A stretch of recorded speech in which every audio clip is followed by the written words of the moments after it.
All right, Paul. Is it on? It's on. It's time. It's happening. The mic's on. That thing's going. And yeah, stuff's happening. Hi, everybody. Oh, there I am. There you go. I found me. All right. Yeah. Hey, wow. There we go. He's bigger. All right. Hey, and so I was looking this thing up earlier today, and I didn't finish looking it up, but as of the end of March, all of my junk has had 97.5 million visits, and Permies is at 1.1 million for the month right now for April. That ain't bad, man. So it's possible sometime next month I might cross the 100 million mark. Wait, so for the month? No, all time. This is all time. I'm almost to 100 million for all time. That's awesome, man. Yeah. That's fucking awesome. That's what I thought too. Hey, a bunch of you just got invited, and welcome to the show. If you're new to it, we do curse a lot, so, you know, watch out for kids. I don't understand that word curse. Curse. It's like, a bad word. It's like you get cursed. You get like you know, from something from Harry Potter. The origin of words is fun, like shit. You know where that comes from? I've read many things, and they've all been disproven. Oh, really? Okay, so maybe this has been disproven. Something about something piled up inside of a ship. No, and it's like stack high or something. Like it's ship high in transit, and that was supposedly back to the trains. So the people below. I've read that, and I've also read some stuff where it was disproved. I mean, basically, it's like the word fuck and the word shit have like no history, but the word cunt has history. Oh, okay. And apparently it meant priestess, but of course it was during an era where people thought that women shouldn't be priests. And so then it was basically, they would utter the word in disdain to discourage it, you know, you think you're a priestess? Oh, that's pretty ugly. Like they're trying to shame it. They're trying to add shame to the word. Right. And so it became a dirty word to say it. I think it's an awesome, not what it means, but the word itself, like saying it. It's just a cool word. Which one? Fuck? Cunt. It just rolls off the tongue. Like I just kind of feel like, okay, here's horrible to say, I guess. All right, so this has really nothing to do with permaculture, other than in a way it does. And so here's a couple of interesting things. First of all, I think that if Robin Williams never used the word fuck, that his stuff would be 30% less funny. Yes. Okay. George Carlin. Sure. But now I've got somewhere I'm going with this. Okay. So keep your pants on. All right.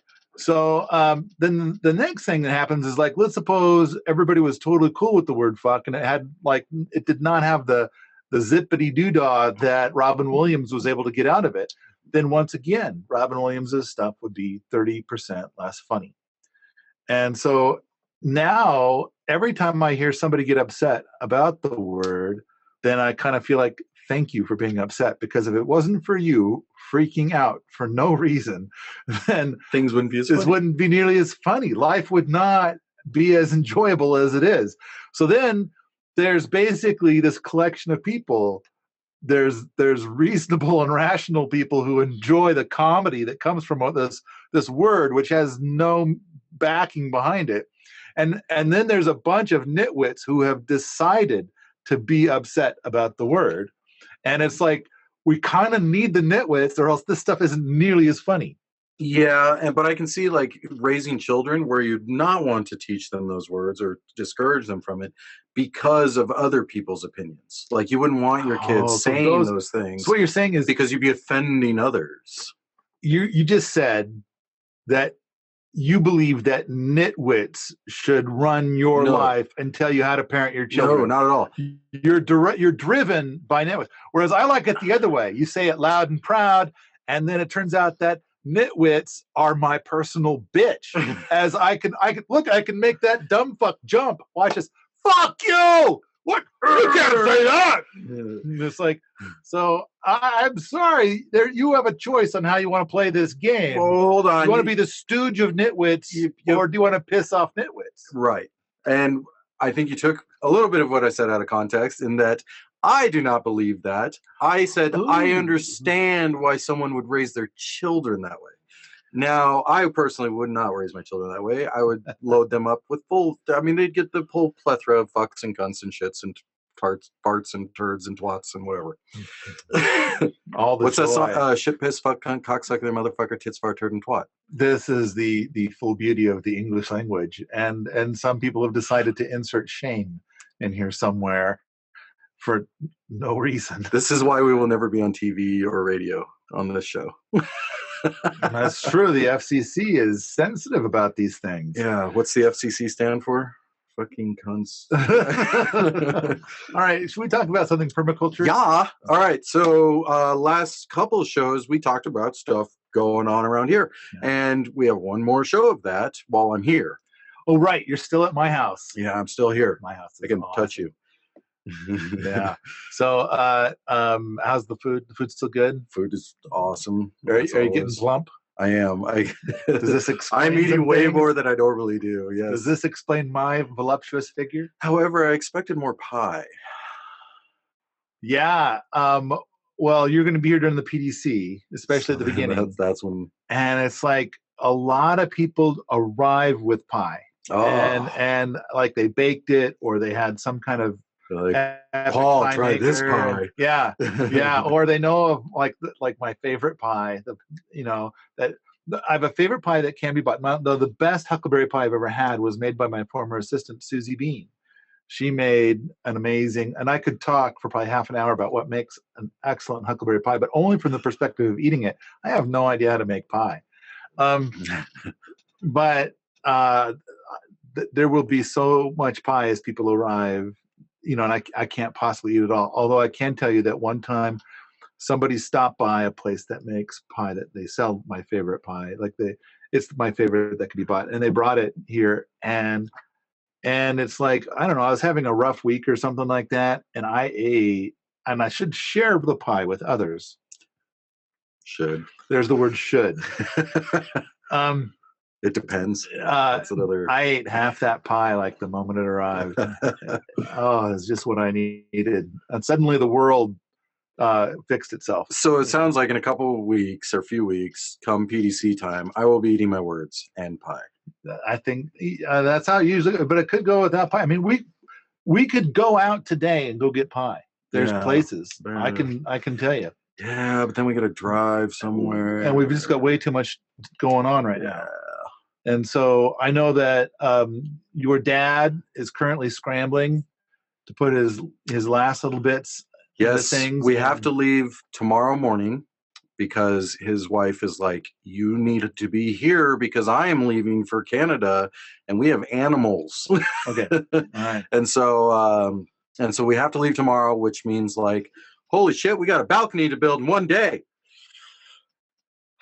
And then so today there was you were there when this happened, right? I happened to walk in. I don't know why I ended up down there. You did, and you showed up when I was talking about the junk pole fence out here too. And which time? A couple of days ago. Oh yeah. So they're up there building some junk pole fence, and I wander out there, and I'm like, hey, I got some stuff to add to that. And so, but I think that the suggestions that I made the design way better. And I think everybody agreed. And then, but then the thing today is like, I went down there and they made a whole lot of changes. They changed a bunch of different things. But then they were like, oh, because of this and because of that and because of this other thing. And then I came in and I said, okay, I specified something 2 weeks ago, and then they changed it all, then they said we had to change it. Yeah. Oh, really? Tell me about this have to thing. Let's preface this a little bit. Okay. This whole story. Let's make this story a little bit longer than it needs to be. Okay. Yeah. So when you are in charge of a team or in charge of a company or in charge of a community or whatever, you're the tenant farmer, you're in charge. And you have people that you need to work on things that you cannot be there, and that's why they are working on them. But you have ideas of how they should be done. You will go down for reasons that maybe you feel all those people really don't need to know the reasons. What they need to know is what you need done. Well, I try to share the reasons early on, but it's a bit like drinking from the fire hose. Right. So they didn't catch it all, but they got a taste of it as it plastered them against the wall. So so what happens, and this is common in these situations, is the team is assembled. We have a project to do. You go down, explain the project, and goodbye. Everybody seems to understand. I will be back here. And then you go back there. And then the team is working on stuff and thinking about it, and they're like, I think this should actually happen this way. Yeah. So things change. Which is good. I mean, it's good that they're figuring it out. And they're motivated. That's good. Now, of course, okay, there's this one part that frustrates them. And I got to say that I once read a thing that says power corrupts, absolute power corrupts absolutely. And so I changed it a little bit. It's power corrupts, absolute power is kind of neat. Okay? Yeah. And it's great to be in charge. I don't know about that. Sometimes I wish I was not in charge, and I was. Well, there's that too. Can you just tell me what to do? There's some awful stuff that comes with being in charge, but yeah. All right. So the thing is that. So you went down there, talked to them. They all agreed. Okay, well that's what we'll do. So they had their new design, and you come down they were there. Gonna do. They're getting ready to build. They're excited. And I go down there, and so basically Fred came up and he said, things are like we said there's originally. Some disagreement. Who's Fred? What's that? You're saying Fred. I don't know. Fred's my land manager. Okay. Fred is like the not Paul. Paul. Well, no, because I'm really loud and obnoxious and giant, and Fred's soft spoken, and I mean hierarchical. Right there is Fred. I think the thing that's magical about Fred is like for previous people that have either been the land manager or like filling in for a land manager that were here, it's like I'd have to spend like 3 to 4 hours with them every day talking about everything, and it was always so frustrating and difficult. Fred's got the go-getter, and then they would like go out and rather than doing elbow to elbow with people, then they would command. But Fred's great because first of all, I doubt I spend 20 minutes a day talking to Fred. And Fred, it's like Fred can read my mind. This is what I require of all of my employees. You need to be able to read my mind, okay? Brain scan stuff. I think that's an important attribute. And that's part of your 200 podcast thing, right? It's like, you need to be better at reading my mind, so listen to this. If somebody's tolerated that many of my podcasts, they're probably pretty good at reading my mind already.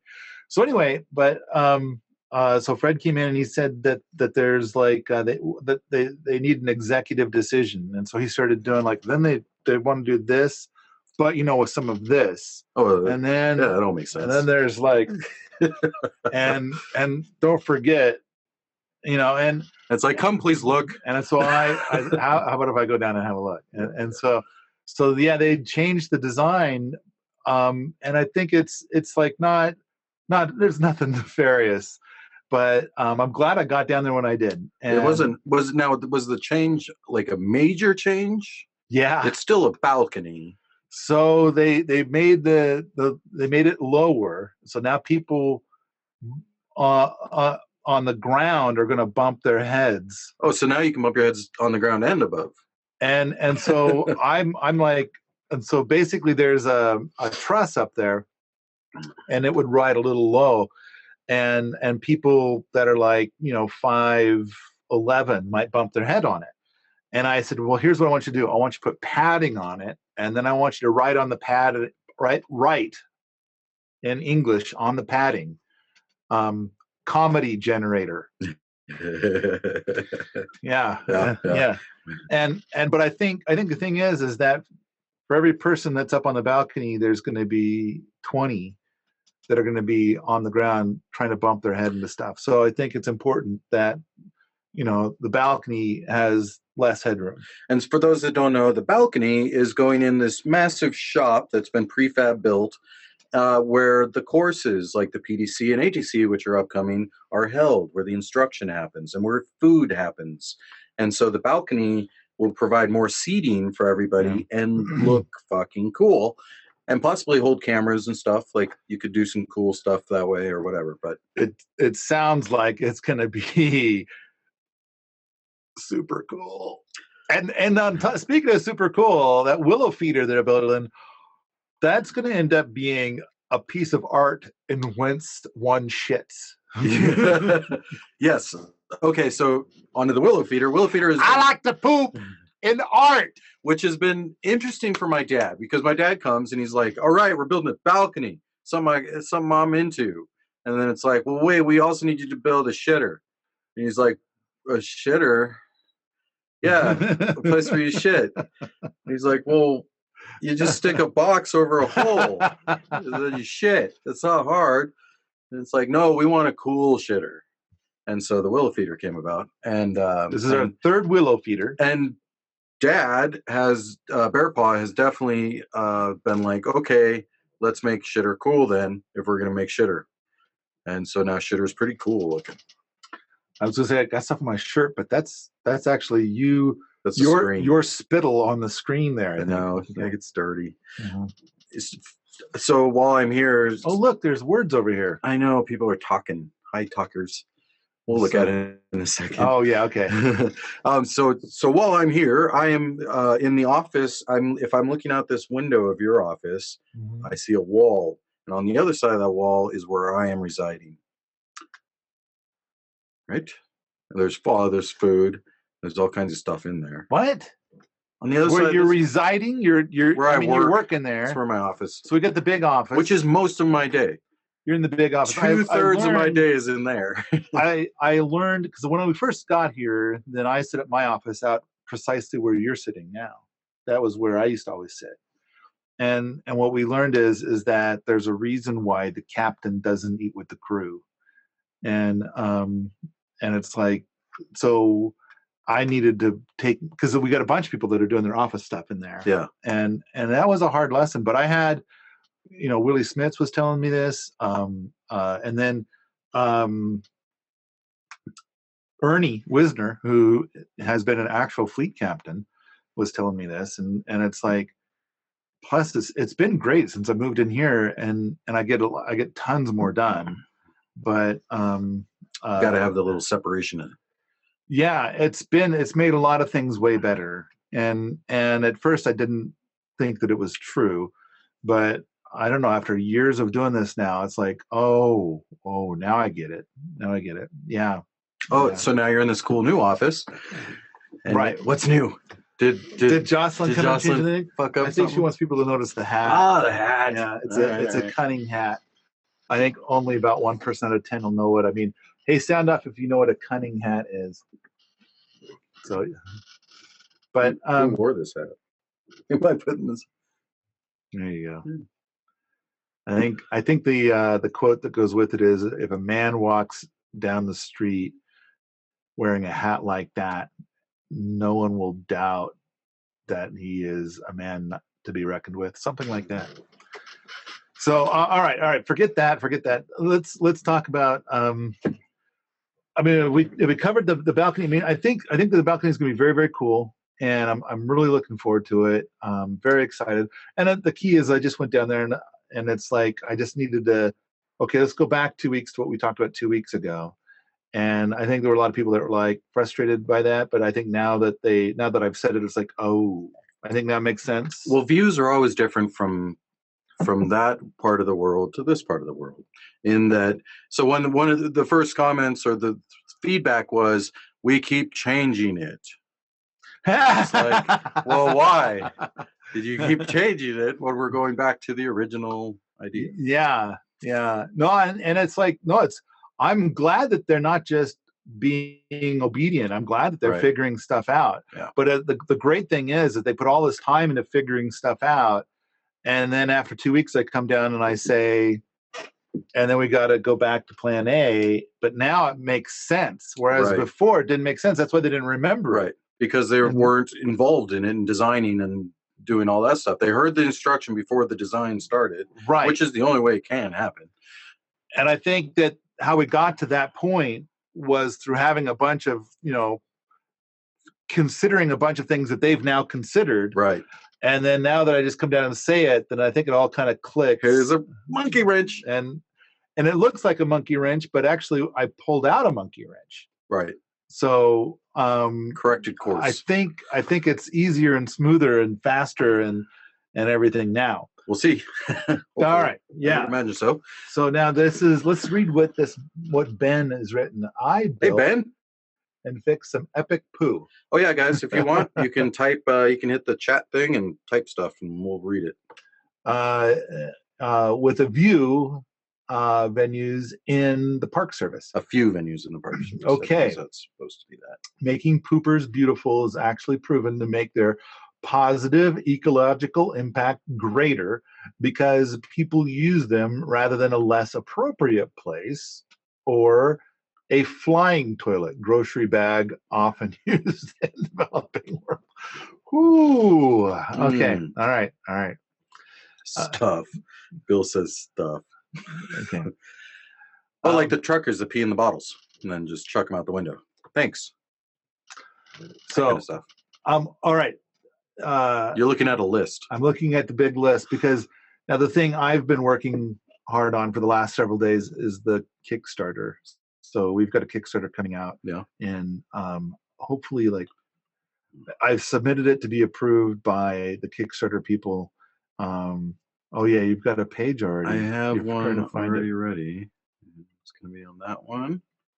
Sherry. And I hope that's what people are seeing. Yeah, so the Kickstarter is for the streaming version of the PDC and ATC. So you can stream it or you can watch it live if you can't make it here. Oh, right. And this is also what you've been working on a lot. So Daniel, this is actually Daniel's idea. Mm-hmm. And so Daniel's been here for 3 events now, maybe more. Man, he's been here for a bunch of events. And he's really great at videoing everything. He'll set up a bunch of cameras. And so then he contacted me and said he's got this idea where he's got some kind of contraption where he wants to do it live. And then he doesn't exactly edit it on the fly, but it's like you do with a live TV where you pick which camera you're going to use right now. Right. And so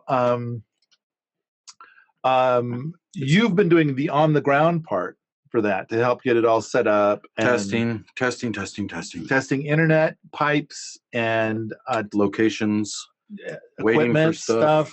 Yeah, and so ordering equipment. But anyway, we've gotten far enough along with that stuff. Mm-hmm. And Daniel made a fun little video. I thought the video turned out pretty good. I liked how at the beginning there's like a drum roll and then it goes into it. Yeah. I thought that was pretty cool. Is it on here? It's 1 minute long. I don't know if it's on there yet. Anyway. I think you could go to the Kickstarter right there if you click right there. Oh, okay. And then you could see it, but I don't know if it works. For testy stuff. Yeah. You got to scroll down. You got to go down here. Oh, cool. Yeah. Oh, too far. Right there. See where it says play? Oh, that one? That would be playing the video. Can we watch it? It's okay with me. All right. You might want to turn the volume up. Yeah. I'm Paul Wheaton. Oh, another thing I have to do first. In May, Tim Barker and I will be teaching. So when you share screen, you have to say, if you're going to play a video, you have to say, hey, also, I have audio to share. So I'm going to do that so they can hear it. Okay. I'm Paul Wheaton. In May, Tim Barker and I will be teaching a permaculture design course and an appropriate technology course spanning a total of 4 weeks. All of the tickets are sold out, and a couple of people have asked if it will be recorded. As luck should have it, Daniel Bender said that he could record it all, post it all, and even give people live access, including the ability for viewers to ask questions. Of course, to pull it off would have expenses. So, would there be enough interest to break even on the cost? Well, that sounds like a Kickstarter question to me.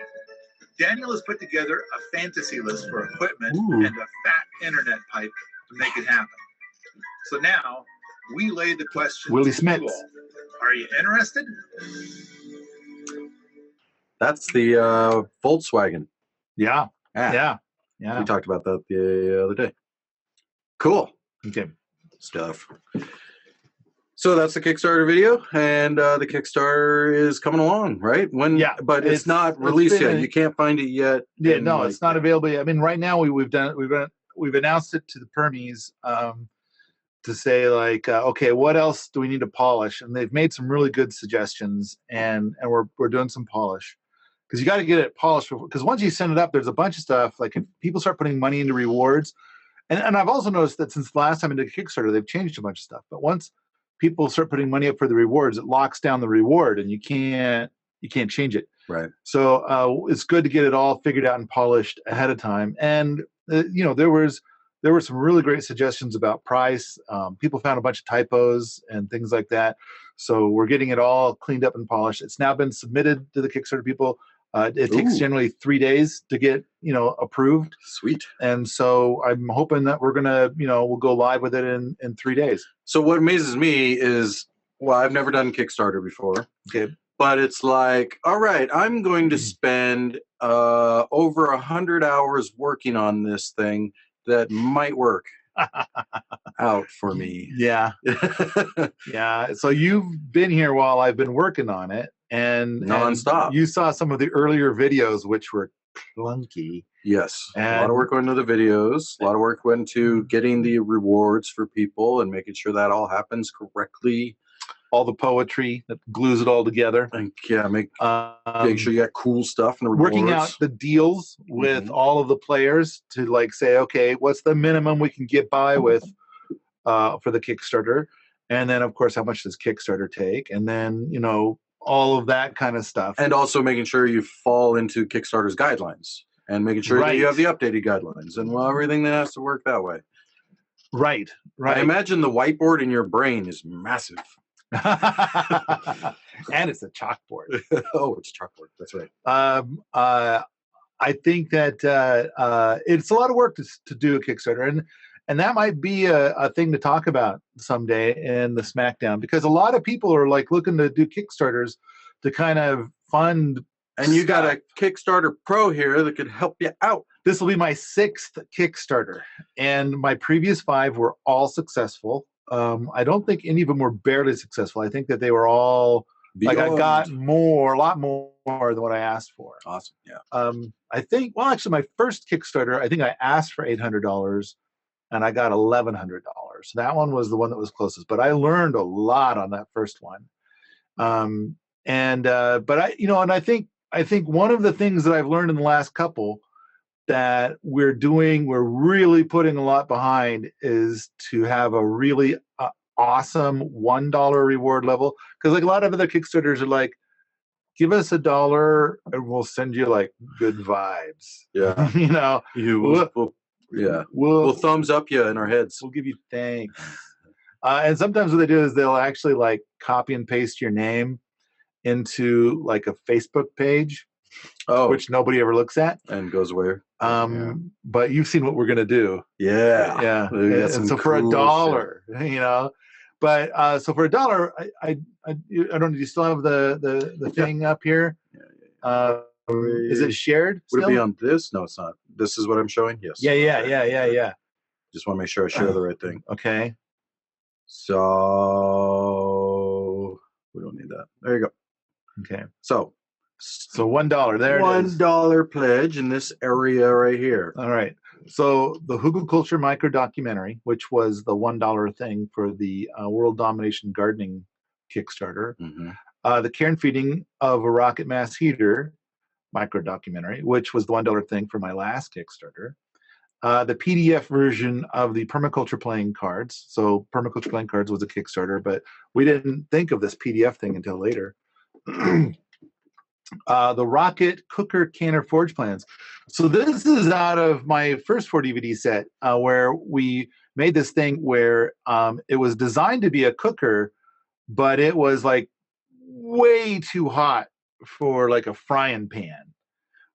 But for a big pot of, like you're cooking a big pot of something, it was amazing. In fact, it outperformed the best. We found the highest BTU propane cooker, propane turkey cooker. Yeah, I mean, you know what I'm saying? It's got like a propane platform, and it makes this loud jet sound. And it's got this huge pot that sits on top of it, and you fill it with oil, and you get the oil boiling, and then you put the turkey inside. And so we've got the most powerful one of those that we can find on the internet, and the rocket cooker was faster at boiling a pot of water. So we got 2 pots that were exactly the same size, and we put the exact same amount of water in both of them, and it was like ready, set, go. And yeah, the rocket stove, the rocket cooker outperformed it. And that's what the lab's all about.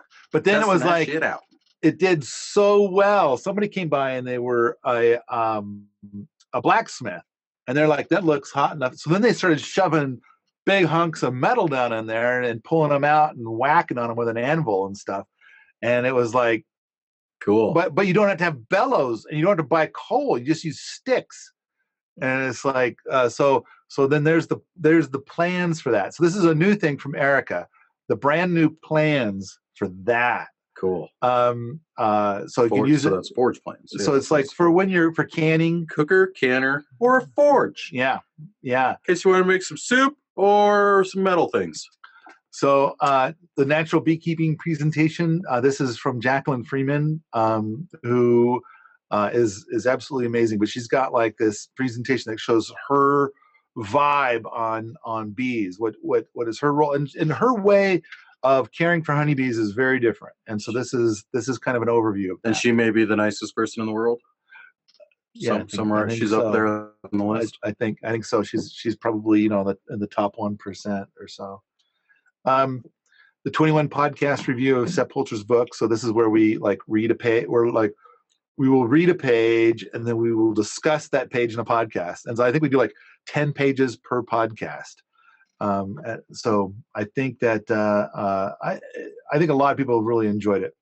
So and then of course public thanks, which our public thanks is going to be something far more significant than what other Kickstarters do. And not to mention the fact that it's posted at Permies, which is a perennial thing, not like on Facebook where it just gets washed away and like hardly any time. Nobody's going to care. So people will see it for thousands of people will see the thanks for many, many years to come. And okay, all that was for $1. Yeah. So you're definitely, if I'm cruising through these other Kickstarters and I'm looking at best dollar value, you're probably at the top or close to it. Well, I don't think top. I don't think they have anything like that on Kickstarter. But I mean, the reason why I first started doing this is I was kind of like looking at the stats, and it's like, okay, so 1,000 people have looked at the page, or I don't know, it was like 20,000 people. But anyway, this thousands and thousands, and it's like, why is it that only like one person out of 50 is supporting the Kickstarter? And so then I added this bunch of sweetness at $1, and it I think the number of people that supported the Kickstarter went up by a factor of 7. I would guess. Like we're getting 7 times more people supporting the Kickstarter. And this is why we're thinking a Permaculture Smackdown episode on Kickstarters would be sweet. To talk about that. Yeah, to talk about that kind of thing. But, it's been 2 years since I've done a Kickstarter, so I think I'm going to have a whole new set of lessons to learn. But, okay, then there's the $5 level. Before we get into that, okay. We have Ben chiming in again here. He says, I just saw the third part of your chicken video. Great stuff. Oh, yeah. I've been putting out my chicken videos. And so I'm getting back into putting stuff on YouTube. As you backed up like a chicken about to drop a greaser in your clean drinking water, it occurred to me that's just like the brilliant system Western civilization has come up with, too. There was a meme going around like a couple years ago where there's this little black kid and he's looking up. And he says, let me see if I get this straight. You have so much clean drinking water that you poop in it? Yep. I thought about how I might establish a stream running through a bird yard. That is the smart thing to do. That is the way to do it. But how even with this water source, most people could not drink from most natural streams. And I think you would be wise to understand why and correct that. Let's see.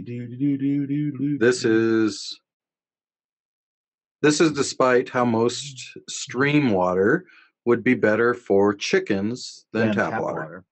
I don't think this undermines your point about keeping chickens' water clean, but thought it was interesting. Okay. So the I chicken think videos, that's the way to go. I think, really the thing I'm going to advocate, and I'm going to get to in the end of these chicken videos, is basically that. I'm going to say, yeah, you want to get some water dribbling through all of your paddocks, and you're going to do a paddock shift system. This way, the chickens have endless clean water coming in, water that you would be willing to drink out of. And then on top of that, they've got all the food that they need inside the paddock, and they've got a place to protect themselves from predators. They have a way to protect themselves from predators. And so then you've got everything's all set up, and then you can be there. And then it's like, okay, now I'm going to go on vacation for 10 days. I want to be gone for 10 days. Are the chickens going to be okay while I'm gone? Well, there might be a skillion eggs when you get back, but let's pretend that it's the meat birds, that you have or whatever. Then in which case, and then even if it is the egg laying breeds, you might come back and there'll be a lot of chicks, or a lot of eggs that you feed to the pigs.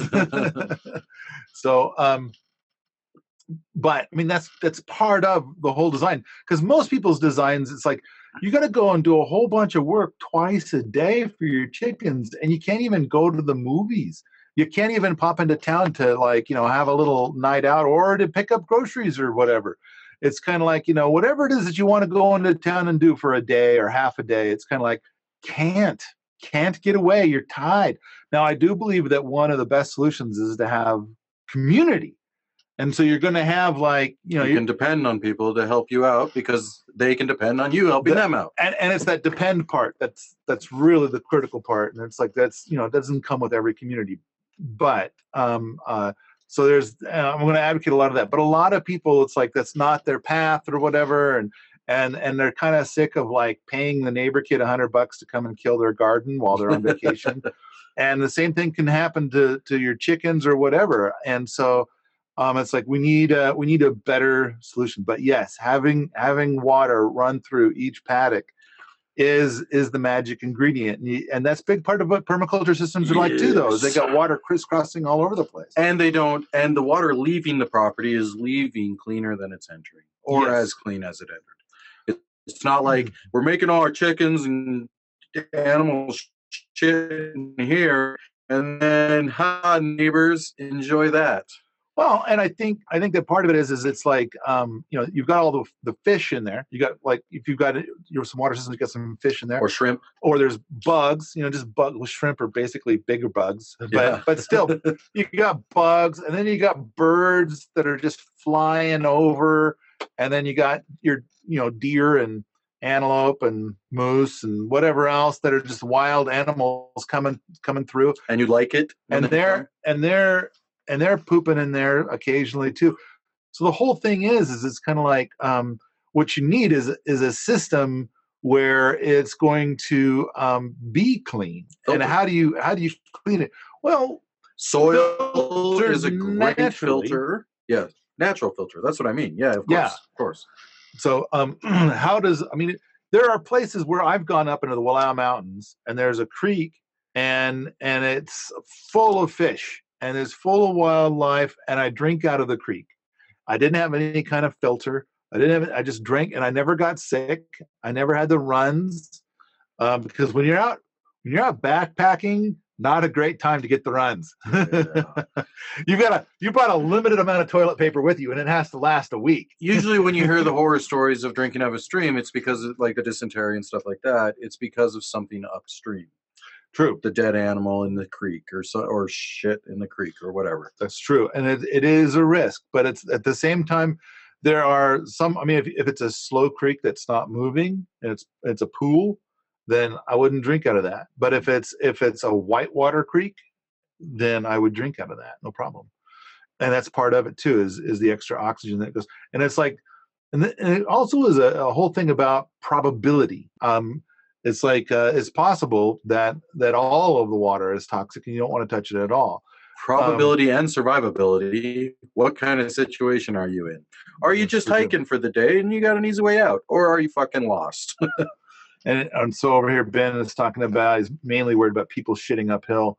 So, all right, I'm not sure how we got here, but the stream through the chicken coop. Oh yeah. All right, so I've got a new YouTube video. I just put it out like, man, an hour and a half ago. It's doing great already. Yeah, apparently Ben saw it. Yeah. No, I think it looked like it was doing pretty good. Hour, so you got quite a few views. Well, then now that wasn't your first video, right? Well, it was the third or second that you just put out. A lot of these are coming. So quick. So basically the thing is that I've got the Patreon supporters. Yeah. And without the Patreon supporters, this wouldn't be, because it's like you've been here for 2 weeks now, 2.5 weeks? Just over 2 weeks. Okay. So, I mean, do you get the impression that I'm sitting around looking at porn all day? No. Yeah. And so I usually start at 5:30, but I've had a couple of days where, sometimes I don't get going until 7, but for the most part, 5:30. And then, I'm usually still at it until about 8, although I try really hard to work less on Sundays. Yeah. On Sundays, I want to try and stop at 4 or something like that. Okay, but and I kind of feel like I have to get validation for that, because I kind of feel like if you just say it, it just sounds like you're making shit up. No. But I can validate. Okay, there you go. This is true. The thing is, with the Patreon thing, then I can pay somebody to edit the videos, and I've got this mountain of raw footage. Right. And so, there's been some debate about whether or not it's enough pay to edit certain videos, but I kind of feel like, well, let's get started at the shitty pay, and hopefully the Patreon money will get bigger. So, like, people that are not currently, what's an average day of tasks for Paul? No, I once had somebody ask me that at a place I worked in. So what I did was I kept a pad of paper and I wrote down everything that I did. And I think it took 4 pages for one day. Yeah. And, sounds about right. But it's like, it's not that there's like a particular thing. There's not an average day. No. Because it's like it changes every day. 30 projects and bits of each of those projects based on timelines that you got to manage. So this morning, the announcement went out about the Kickstarter and asking people to have help. This morning, I also went and gave advice about that balcony, the couch balcony. And I also put out that new YouTube video. But at the same time, I've got I've exchanged email with somebody who wants to come out and be a professional photographer who was here at the 2015 Innovators event. Which you desperately want me in front of. That's right. There we go. We talked about that. Yeah. Your picture that we're using on our Kickstarter was pretty weak, and so you provided some more pictures. Did you see what Tracy did with that? I think it came out looking pretty nice. Oh, yeah? Yeah, I think it's on this page here, isn't it? Oh, we're on the page. So I went through and I edited a bunch of stuff in the Kickstarter this morning. We talked about adding we've talked about adding 6 new rewards and deleting 3. And in the end, I think we're going to add 1. So talked about doesn't mean we're going to do. There's a picture of the forge. So that's the forge. Oh, okay. Yeah. The forge and canner that we were talking about. No, I would expect I'd be at the bottom, right? There you are. Look at that. Oh, it's a whole 3 series. What do you got here? Okay, there's me teaching an earthworks course. There's me doing an interview with Ellen Savory. And there's you in the weeds. This is we're filming Michael Jordan beekeeping stuff. Okay. All right. Yeah. All right. Cool. All right, let's go back up. All right. All right. So. Man, we get a lot of rewards here. All right. So the question is what's the average day of tasks? It's like, oh, there is no average. Yeah, it's I'm the same every day. I'm in the same boat. Yeah. We got so much stuff going on. All right. The important thing is that these videos would not be going out if not for my Patreon supporters. And it was like 2 years ago, maybe 3 years ago, there were some people that were trying to get me to do Patreon, and I really didn't do it. Eventually, I set up a Patreon page and was kind of like, see, no one wants to give me money through Patreon. And then they're like, you're doing it wrong. You have to actually tell people about it. And so there got to be like, I don't know, like 4 or 5 months ago, there were several people that just really pushed. They pushed me, they pushed other people, and they got enough people to be supporters that, because I basically said, you know what, if you get it up to $200 per artifact, then I will change the way I do things. I'll find a way to, then it's worth my time. Now, and as it turns out, it's like for the first artifact each month, I get like $250, and then it slowly goes down. So like for the one I put out today, I think I get $60. Right, because it's like the third one for the month. But I'm still paying the guy that's doing the video. They get paid the same. Yeah. They get $50. Yeah. That's what I agreed to do, is $50. And they're kind of like, $50 really isn't enough. And I'm kind of thinking like, want to help the cause or not? Well, like it should take like maybe an hour to 2 hours. So I think it's still pretty good money for. It all depends on the video too. Yeah. So like this video, someone's asking, Dana's asking, I seen your video too, Paul. Love it. Where were you talking at? It was here in our classroom here at Wheaton Labs, which is being upgraded. We kind of so you look at that video and you kind of see what it looks like. You get shots of the whole area, and when I look at it, I kind of think, oh, that's not very pretty. And so that was what we did. Is we all went down there and are like, how do we make this look a hell of a lot nicer? And then somebody came up with the couch balcony idea, which is just like a massive upgrade, making it look nicer. And then they're building like tool holes out of slabs. They made those backings for the bench for the rocket mass heater. Right. That's really cool. Yeah. And wood tool. That's pretty cool. Some carved wood tools. There's a bunch. It's going to be fucking cool, man. It's going to be nice. It's going to be really nice. I can't wait for this show to end, even though I love being on it, to go down there and see what the status is. See what they're doing now. Yeah. Yeah. All right. But I think that's another thing too. I think a lot of people are like, Paul Wheaton stuff is not so great, and I think that that's true. I think that there's a lot of people doing permaculture stuff where it's far more awesome than what I've got so far. We've only been here 3.5 years. Yeah, but you're doing stuff which is more than 97%. We're doing a lot of stuff. The point I'm trying to make is that it's like there's a lot of people that are really doing some really cool stuff, and I get invited and I get to go see it, and it's like, wow, this is amazing. And I do take videos and put it up on my YouTube channel, but I think that a lot of those people, they don't put their stuff up. They don't share it. Yeah, or they do put like a video up, and for some reason nobody ever sees it. Well, that's been my kind of world. So you're talking about like, I got all this video, I need a video editor to edit it all. And my kind of world is like, I'm going to go video a bunch of shit and give it to them so they can go find a video editor. So I do a lot of that. I do a lot of traveling around, filming people's stuff and giving it to them to use. The key is the Patreon stuff is really cool. And if more people support my Patreon thing, we'll do more stuff. And I think that you've been here long enough to see evidence of like, all the money that comes in, I think 98% of the money that comes in, I put into stuff. Yeah. Stuff. It's the same with me. There's no like, I'm not buying presents for myself. That's for sure. Yeah. Although I've got this guy at Christmas time, he sent me a thing. He sent me a $250 Amazon gift card, and it was like for pure silly fun only. And it's like, so you gotta buy stuff on Amazon for pure silly fun. And I think it said that it's for pie accessories, kitten accessories. Oh, they forced you. Things like that. And like, use this on yourself, Paul. Which I'm baffled. I'm having a hard time spending it. Rick and Morty. That's what I did. Oh. He sent that money, and I bought a season of Rick and Morty. And by the way, he exposed me to this Rick and Morty show. Hilarious. That show is great. I'm also a big fan of Archer. I can get Archer on Netflix, right? But Rick and Morty, it's exclusive. So I got So I exposed it to you and your dad. Yeah, and he loved it. So yeah, Rick and Morty. That was some stupid fun.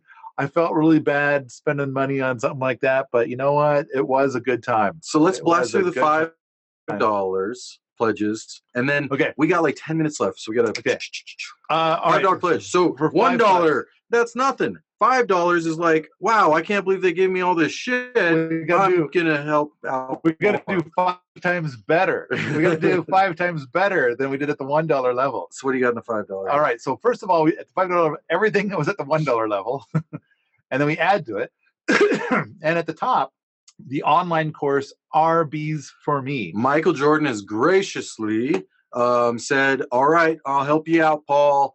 They can take my course, the RBs for Me course, which is the introduction to get you into beekeeping, make sure it's for you, to help your Kickstarter and support you guys. For it to be valid within the rules of Kickstarter, then I can only offer things here that are part of, that are created by this event, or that are created by me, but me can be extended slightly to include the people that are doing the event with me. and so that's the end. So it's like so RBs for Me is a course taught by Michael Jordan, which is available on Prometheus. Yeah, by Josiah's right boob. Yeah. Yeah, well, this whole shirt, that goes into like, I don't buy presents for me. So like, I need a shirt. I better get a Permaethos shirt, and that's my only option, which is fine because I love Permaethos, of course. It's my company, but yeah. But there's no spending money on luxurious shirts in my world. I occasionally eat pie. I mean, it's kind of like you go down this path far enough, and then somebody says, now you got to spend money on what is it you want? Buy something for yourself, and it's like, I'm really stumped. I mean, I have hours put into trying to figure out. I know exactly what it is. It's because this business that we do, it's our lives. Like, so when they say buy something for yourself, it's like, well, my life is my business. So buying something for my business would be buying something for me. So it becomes hard. So, all right. The next one. Oh, here's a wild thing. So with Marjory Wildcraft, she says, we want to make an ebook about chickens, and so we want to be based on your chicken articles. So I worked with them, and I provided some images that I had and a whole lot of stuff that was not in my chicken article. And so we put together this ebook, and then so they used it for something in their world, and then of course I get to use it for whatever I want to too, but I forgot about it. And so it's been gathering dust for like a year. And then when we're putting this together, I was kind of like, at the $5 level, it's like, wasn't there a chicken book? Didn't I like kind of write a chicken book? Wait, whatever happened to that? And it's like, and this is another thing too, is it's like, I just am sick to death of fucking with Amazon. And so if somebody came along and is like, they're like, I'm Amazon savvy and I want to like, get rich selling your shit. Then, oh, great. Well, then let's take all my shit and put it up on Amazon and get some cash flow happening. Here you go. Here's a shitload of shit. If I can get a cut, that'd be great. But here's this chickens, which is going to be very familiar to the people that are like watching my presentation, because it's like, basically, it's like taking the best of my presentations and also the chicken article and a bunch of other content that I had about chickens, which I hadn't put anywhere, and getting that all up and out and what. So anyway, this whole ebook about raising chickens, which hasn't been seen by anybody yet, except for some of Marjory's people. Five bones. Yeah, all and it's not like it's $5 per item. This is like $5 and you get all the stuff. Yeah, we're not even done. We're on the second thing. Yeah, and we have 6 minutes. The streaming version of the Fire Science DVD. Awesome. And so that's, an hour and a half long, I think. Oh, is that in the 4 DVD set? The first 4 DVD set. So it's DVD 1. The first 4 DVD. We did some neighborhood building, and we found a neighbor who has a mill and had a bunch of slabs. All right. And we're like, we were eyeing those slabs you got there. What you doing with them slabs? And he was like, I'm a super nice, cool dude, and I would be happy to help you guys out, grab whatever slabs you want. And so then we came back and Paul was like, give this guy this DVD. He will totally like it. We gave him the new 4 DVD set, the Better Wood Heat. Grab it. Grab it. Grab it, Paul. Grab it. Grab it. So we gave him this. Yeah. And then, but the one that we're talking about in the Kickstarter right now is where we're talking about the fire science. And so the fire science is in this one. Oops. Oh, okay. Is that we didn't give him that one. We got sunshine coming in, which glare. Yeah, glare. But yeah, we gave him this one because he's definitely that's the newer one. He's probably not as savvy on permaculture stuff, and this looks a little more like something he might not be. So this is the first 4 DVD set we did, and it's just me videoing an event, and people asked for it to be recorded, and then it's like it's the same kind of thing, but you've got 24 hours of video footage, and you're kind of like, that's 12 DVDs. No one wants 12 DVDs. So then it's like we should edit it to get it to be something smaller. Then it goes like, what do we edit out? That's like a lot of work. And so then we did the Kickstarter, and I set the Kickstarter. I think I set the Kickstarter to be like $18,000 because it's like so much editing. Yeah. And I kind of thought, no one's gonna pay. We're not gonna get that much money.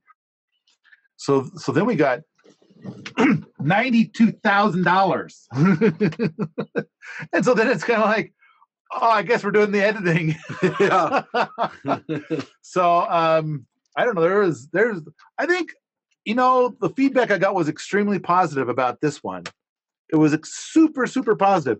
There were a couple of people where they seemed pissed off, and it was kind of like they wanted something like... They wanted Lord of the Rings or something. Oh. But, with rocket mass heaters. Well, the Kickstarter would be something like 30 million, not 18,000 if it was Lord of the Rings. Right. And so, I don't know. It was kind of like... But for the most part, but it's like, it's just a video of a workshop. And then because we had so much interest in it, then Ernie and Eric and I sat down and tried to add some frosting. We called it lawn chair time. We all sat in lawn chairs, and then we talked about, okay, what you just saw, and we added some stuff. But this was one where it's like, okay, there's gaps in the old one. Son. Fucking useful, son. Now you're looking at the back of it. Yeah. So show them the front. This is I think it's like a dozen different events. So it's 12 times more footage packed into DVDs, and it covers a bunch. Hey, have you guys? So I'm looking at the chat thing. Have you guys watched these DVDs? You know what we're talking about? I haven't even watched these ones yet. Yeah, I'm kind of like, I'm gonna steal this. take that. Take that. Yeah, cool. Yeah. Because I bought that one when that Kickstarter went. Right. Did you watch that? Yeah. Yeah. A lot of information. It's not a professional videoed. I videoed it. Yeah. And I'm just holding the camera. A lot of people want information. Here you go. I'm doing it. That's kind of here. I've watched all those DVDs. So and there's Julia. She's one of my peeps. And so I think they're all your peeps, man. Are they all peeps? Ben? Well, they're all our peeps. Okay. All right. So he was stoked, and we got more slabs. Oh yeah, right. Yeah, that all worked out. On to the next one. Oh, there's one. It says there's new messages. New messages. Okay. I watched most, at least. Had some issues with sound. It's true. Oh, the editing was awesome. It was me holding the camera, and I didn't put a microphone on anybody. So that's all been resolved since then. Oh, Ben's watched most at least. What's a better installation? Community potluck Hugo installation, right? At a kid's garden. I was asked by one of the staff at the site what I would spend $100 on to improve the Hugo bed or program about it. What would you spend $100 on in a Hugo bed or a program teaching about them? I'd be open to anyone's thoughts. spend $100 on a huckleberry. Oh, buy the huckleberry, and share it with them. You got it? Have it here? You got to. Oh, wait, here it is. Yeah. So pick this up, World Domination Gardening. And I think you can get it for streaming too, right? Yeah, we've got it for streaming. So that's less than $100. I think the streaming version is currently $20. And I think that the physical DVDs are $40. But all right, rather than selling my crap here, I'm trying to think like, okay, you're trying to do I would say seeds. Spend $100 on seeds or stuff you're going to plant into it, or if you're doing some kind of mitigation for erosion, some erosion mitigation, some stuff. mulch. I mean, mulch is a really tough one because you're probably going to get mulch that's packed with toxic gick. So you don't want that. But if you buy trees, put some trees in there. Well, and there are some trees which don't have tap roots at all, and so then you can go ahead and plant those and get a head start. But I prefer to plant things from seed whenever possible. All right. So we were doing the $5 thing here. So then we got to the point where it's like one of the $5 items is you get DVD 1 of that first 4 DVD set, which is on fire science, and that's where Ernie and Erica talk about. Like they demonstrate as well as talk about a lot of properties about fire that most people have never heard of. They're totally oblivious to. And it's like you kind of got to know that to know what the hell you're doing when building a rocket mass heater and why a rocket mass heater does so much better and why when people start saying things like, it's not possible to be more than 75% efficient than my 75% efficient wood stove. It's kind of like, okay, here's how it's a different kind of heat. And it works in a different way. So the fire science DVD, and it's not going to be an actual DVD. It'll be delivered like with HD streaming. Cool. Yeah.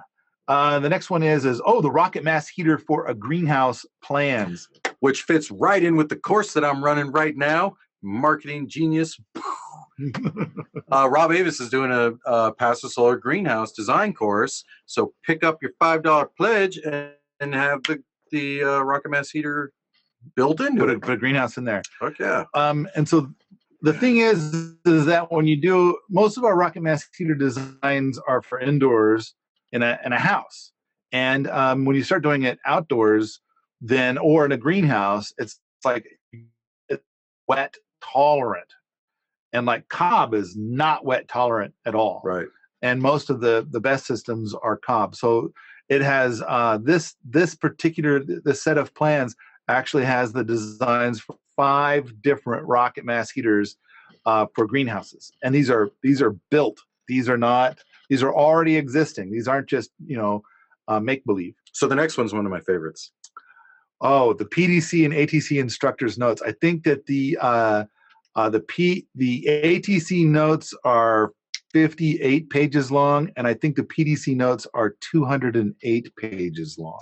It gave me such a huge idea because when you do a PDC, you're writing a lot of fucking notes, and I have also a lot of notes, and that would be great to be able to monetize that somehow. Well, that's the thing is that you polish it over and over and over again. Yeah, and every time you do it, you polish it some more, and you polish it some more, and you polish it some more. And I got, in fact, when I talked about doing this, when Tim Barker put this up here, because it's Tim Barker's notes. Then he was an excellent teacher. His notes are going to kick ass. Yeah, he's thorough. I mean, his rocket. He's got a book out that's about rocket ovens. But okay, the thing is that he sent me what he has right now, but he says he's overhauling them both right now before the upcoming event. And so what's going to be provided is what he gets done with before the upcoming event. Awesome. Access to the secret inner circle forum on permies.com, which is something that we've offered in a couple of Kickstarters in the past. So it's a place where Google can't see it, and you can go and talk about stuff that you don't want people to see. Cool. And it's for the private people. It's a private. It's where you You want like, I'm going to share some stuff here, guys. And it's like, let me talk to you about my neighbor and the shit he's doing. But I don't want it to be like something that could be used against me in court. Well, I wouldn't say that. What I would say is I don't want my neighbor or anybody else to be able to find it. Well, okay. All right. So there's that. So there's lots of things where you want to talk to some people about something, but you need you need some of your people that you know, and you need a little bit of the right kind of privacy. Like, yeah, doing it. Yeah. Does anybody know what to do and about this situation? Reminds me of my mom's pig story with the neighbors. So there's like, or the neighbor's dog, or it would have been perfect for her to have this inner circle. Or you're getting divorced. Oh yeah. Sometimes it's like, yeah, and there's a lot of there's topics, there's sensitive topics where you need to get together with people that understand you. Yeah. These are your people, and they know what it's like to be bonkers about permaculture and the path that you're trying to do. And at the same time, you need to have a conversation, but you need it to be not public. So for $5, you're getting like $500 worth of stuff. So that's what it feels like. And then and plus you get all the stuff from the $1, the things. Okay. And so then that's the bait. That's the stuff to kind of just get people interested in the Kickstarter. And then it gets crazy. And then we start getting into the rewards that are for the actual stuff, the actual artifacts. The bottom line is that it gets to $100, and $100 is the price for being able to get all of the video as HD streaming, after the event is over. But at $150, you get all of that, plus you can get it live and you can ask questions during the event. And we're also talking about, like 2 minutes before we started recording, we were talking about like having a little play set up so that way the people that are the live people can talk to the students like during meals and breaks and stuff like that. Yeah. Or instructors, whoever feels like whoever wants to sit in front of the camera and say, "Hi, buddy." So maybe there'll be nobody. So we're not going to offer it as part of the reward, but we think we'll be able to set it up. Yeah.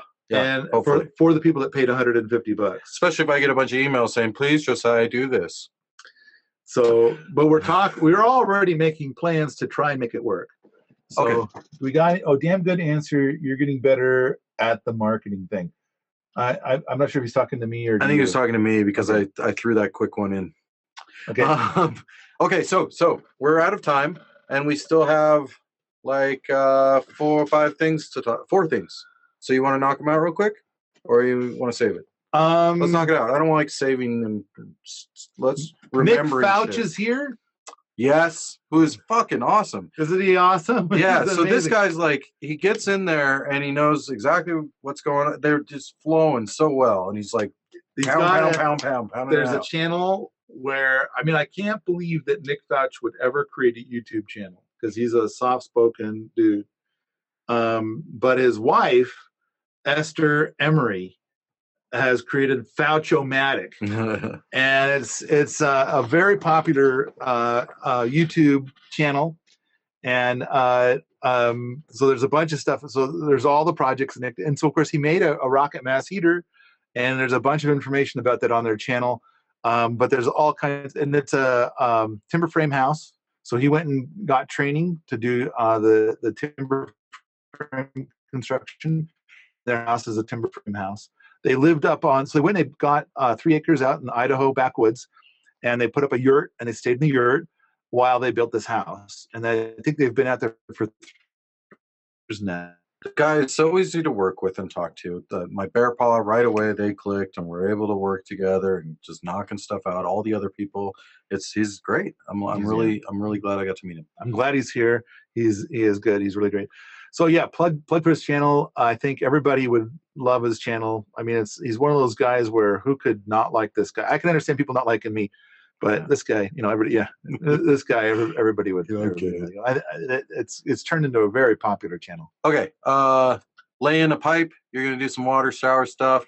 We got to get pipe up to the showers. And Nick's gonna be helping with that probably. Well, maybe. and you know what? Here's another thing to kind of point out. So you've been here a couple of weeks, and so you're familiar with all the projects. And I mean, there's people here that are doing work trade and boot camp stuff and things like that, and they're building some epic experiences. I mean, so you've observed it. Now, I think I've said that I think people come out and they build a lot of experiences. And then, of course, we have celebrities coming by quite a bit. And so the fact that all of these people that are part of our boot camp, they got to spend more than 2 weeks with Bear Paw doing not only roundwood timber framing stuff, but Bear Paw takes it a step beyond that. It's like it's art. Yeah, and he goes for the art. And so then inside of the couch balcony, it's going to be a lot of root wood and all of the twisty, turny stuff that it's going to be doing. Yeah, and that's all integrated in. And oh God, if he was here longer, he'd be getting to carving, man, and you'd have all kinds. He can go wild with it. Anyway, and then Nick Fouch, and then so there's and this guy. Yes. The thing is all I'm trying to do is I'm just trying to say that I think that because I see people going and joining into Wwoof programs and stuff, and I've heard so many things from both sides of the Wwoof program about farmers being really disappointed in the people who come. And I've heard about people that have done the Wwoof program and they've been to places where they were really disappointed. And I kind of feel like ours is pretty industrial. Pretty much and guaranteed you're going to find something fucking cool here and enjoy your experience. And you build a lot of experience, build a lot of knowledge and experience about what we're doing here. So what's that got to do with laying pipe? Well, the thing is like, if somebody wanted to, they could still come out and join in what all we're doing. Oh, yeah. Okay. And we got to get water to the showers. And that's like a project that we were hoping Bear Paw would have time for, but he's going to be gone, so can't do it. Right. And so, we're going to try and get it all squeezed in before the PDC starts.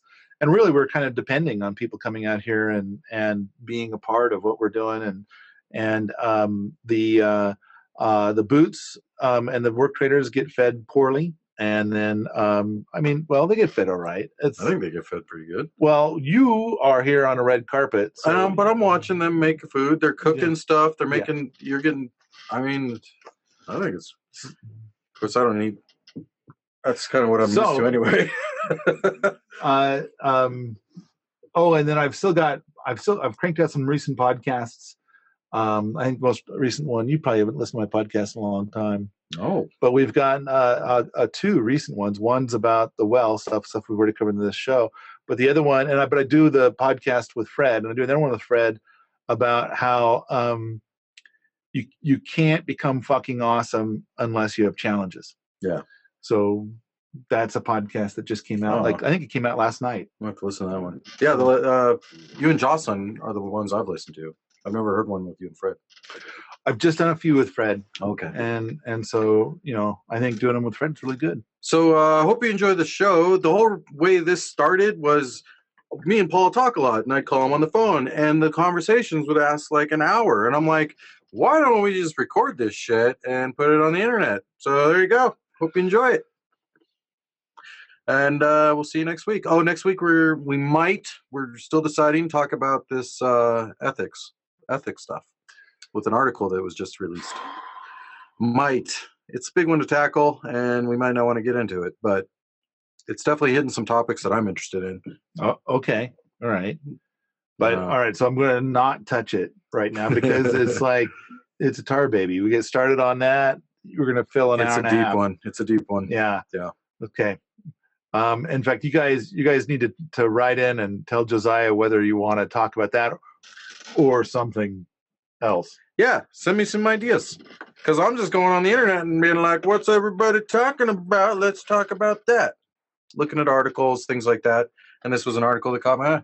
And I get Google alerts saying like, hey, someone said permaculture. Read this. You got that set up? Yeah. Okay. Yeah, every time someone mentions permaculture on Google, or that Google finds, I get a notification. Man, you'd think you'd get like 50 a day or better. Yeah, I get a pretty good amount. Well, it's all summed up, right? So one email with all like a summary of everything people talked about yesterday. Wow. Yeah, that's how I do it. Maybe we'll talk about how to do that. Okay. All right, guys. We'll see you next week. Bye. Bye.